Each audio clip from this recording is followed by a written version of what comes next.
અફીણનો રસ બનાવીને વેચવા જતા શખ્સો બનાસકાંઠાથી પકડાયા તો નશાનો કારોબાર કરતા હતા ધાનેરા પોલીસે નેનાવા બોર્ડર પાસેથી 3 શખ્સોની ધરપકડ કરી છે। અફીણનો 895 ગ્રામ રસ જપ્ત કરાયો છે।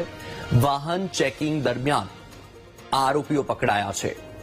બજરંગ ટ્રાવેલ્સમાં આવી રહ્યા હતા શખ્સો। થેલામાં છુપાવ્યો હતો અફીણનો રસ। 31 લાખથી વધુનો મુદ્દામાલ જપ્ત કરાયો છે।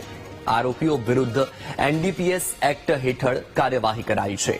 તો આ 3 શખ્સને તમે જોઈ રહ્યા છો, નશાનો કારોબાર કરી રહ્યા હતા। આ 3 શખ્સ પાસેથી થેલામાં છુપાવેલો અફીણનો રસ મળી આવ્યો છે। 31 લાખથી પણ વધુનો મુદ્દામાલ કબજે કરવામાં આવ્યો છે। હાલ તો ધાનેરા પોલીસે આ સમગ્ર મુદ્દે કાર્યવાહી શરૂ કરી છે।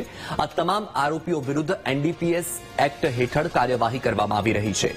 અફીણનો રસ બનાવીને આ શખ્સો વેચવા માટે જતા હતા અને તે દરમિયાન બનાસકાંઠાથી ઝડપાયા છે। ધાનેરા પોલીસે નેનાવા બોર્ડર પાસેથી 3 શખ્સોની ધરપકડ કરી।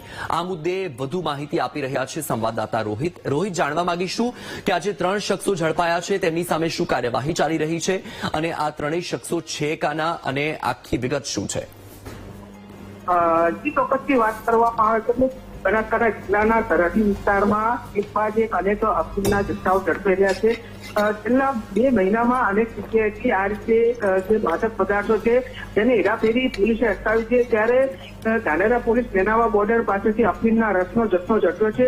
895 ગ્રામ જેટલો રસ લઈને તેઓ ગુજરાત તરફ આવી રહ્યા હતા। તે દરમિયાન ધાનેરા પોલીસે તેમને ઝડપી પાડ્યા હતા। બજરંગ ટ્રાવેલ્સમાં કાળા રંગના થેલામાં આ તમામ અફીણનો રસ છુપાયેલો હતો। અત્યારે તો પોલીસે 31,09,750નો મુદ્દામાલ કબજે કરી અને એનડીપીએસ મુજબ ગુનો નોંધી અને 3 લોકોની અટકાયત કરી છે।